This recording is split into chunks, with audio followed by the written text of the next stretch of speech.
ശബരിമല സ്വർണ്ണക്കൊള്ളക്കേസിൽ അറസ്റ്റിലായ മുരാരി ബാബുവിന്റെ ആഡംബര വീട് നിർമ്മാണവും സംശയനിഴലിൽ. 2 കോടി രൂപ ചെലവഴിച്ച് കോട്ടയം പെരുന്നയിലാണ് 2019 വീട് നിർമ്മിച്ചത്. പെരുന്നയിൽ പോലീസ് പരിശോധന നടത്തി. മുരാരി ബാബുവിന്റെ സാമ്പത്തിക സ്രോതസ് SIT അന്വേഷിക്കും. 1994 പോലീസ് ജോലി മുരാരി ബാബു ഉപേക്ഷിച്ചതും അന്വേഷണ പരിധിയിലുണ്ട്. ജോസി ബാബു വിവരങ്ങൾ നൽകും. ജോസി, മുരാരി ബാബുവിന്റെ ചരിത്രം അത് ചികഞ്ഞുകൊണ്ടിരിക്കുകയാണ്. അന്വേഷണ സംഘം അദ്ദേഹത്തിന്റെ സാമ്പത്തിക സ്രോതസ് 2019 വീട് വെച്ചത് 2 കോടി രൂപ ചെലവിലാണ് ആ വീട് നിർമ്മിച്ചത് എന്നുകൂടി ഓർക്കണം. പോലീസ് ജോലി ഉപേക്ഷിച്ചത് എന്ന് തൊട്ട് A to Z കാര്യങ്ങൾ അന്വേഷണ സംഘം ഇപ്പോൾ വിശദമായി തന്നെ പരിശോധിക്കുകയാണോ?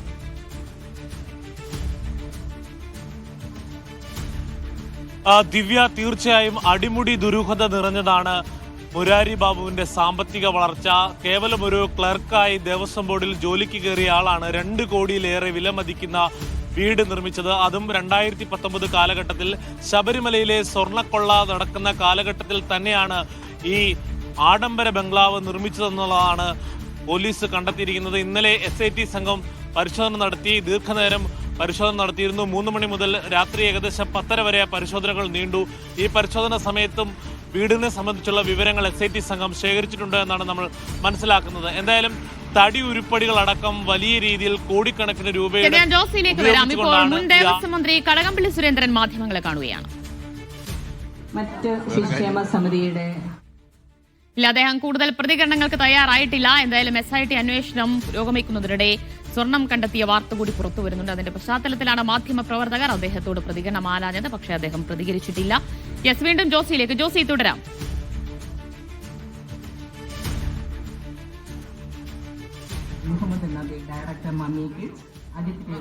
ശരി ജോസി, ഒന്ന് ഹോൾഡ് ചെയ്യുക. എനിക്ക് തോന്നുന്നു അദ്ദേഹം മാധ്യമങ്ങളോട് പ്രതികരിക്കുകയാണ്. അവർക്കും നമ്മുടെ എന്റെ മുന്നിലിരിക്കുന്ന കുഞ്ഞു മക്കളും ബാക്കി ഇവിടെ എല്ലാവർക്കും നമസ്കാരം. നമുക്കറിയാം, എനിക്ക് ആദ്യം തന്നെ പറയാനുള്ളത്, നമുക്ക് ഈ ശിശുക്ഷേമ സമിതി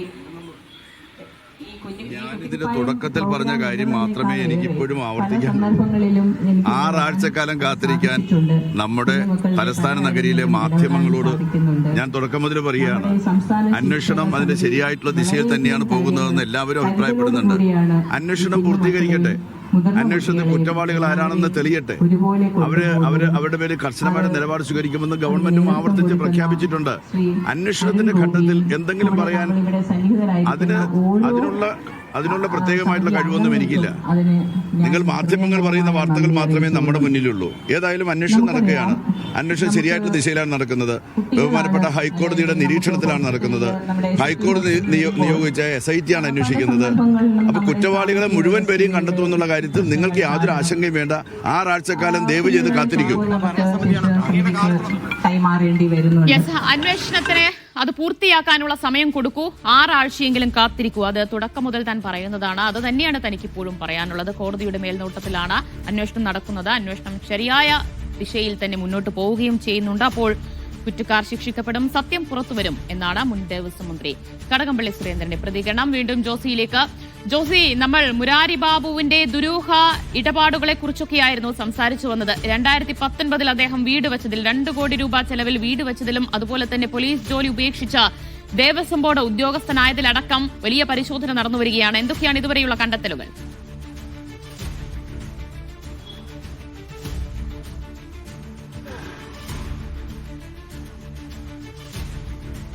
മുരാരി ബാബു ചെറിയ മീനല്ല, വലിയ സ്രാവ് തന്നെയാണെന്ന് വ്യക്തമാകുന്നതാണ് അന്വേഷണ സംഘത്തിന്റെ കണ്ടെത്തലുകൾ. പ്രധാനമായും അറസ്റ്റിലേക്ക് നീങ്ങുന്ന അടക്കമുള്ള കാര്യങ്ങളിൽ ഈ കണ്ടെത്തലുകൾ വളരെ നിർണായകമായി.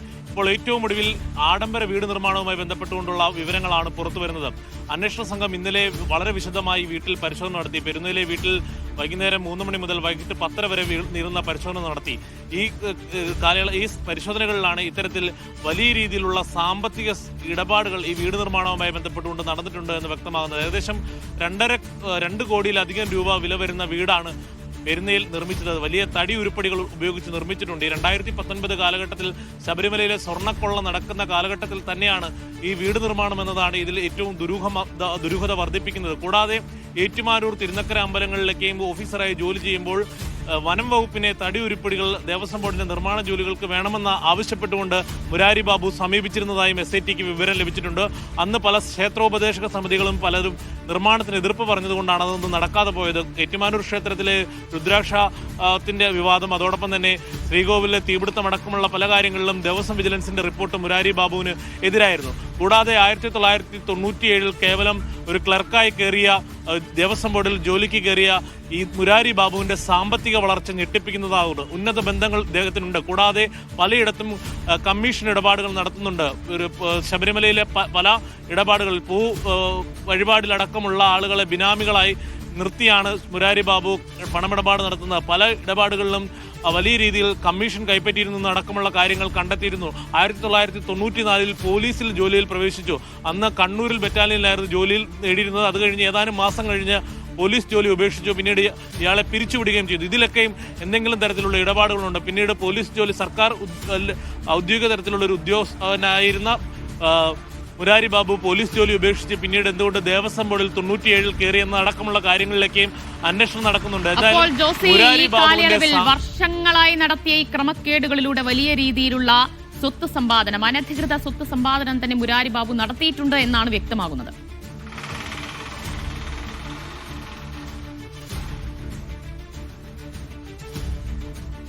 തീർച്ചയായും ദിവ്യ, അത് അടിവരയിട്ട് വ്യക്തമാക്കുന്നതാണ് അന്വേഷണ സംഘത്തിന്റെ കണ്ടെത്തൽ. എന്തായാലും SITയുടെ അന്വേഷണ പരിധിയിൽ ഈ ആഡംബര വീടിന്റെ നിർമ്മാണവും അതുമായി ബന്ധപ്പെട്ടുകൊണ്ടുള്ള സാമ്പത്തിക സ്രോതസ്സും അന്വേഷണ പരിധിയിലുണ്ട്. പ്രത്യേകിച്ച് വീടിന്റെ മുൻവശത്തേക്കും തേക്ക് തടികൾ കൊണ്ടുള്ള പാനലിംഗ് ഉണ്ട്. അതിനൊക്കെ വലിയ രീതിയിലുള്ള തുക ചെലവഴിക്കേണ്ടതുണ്ട്.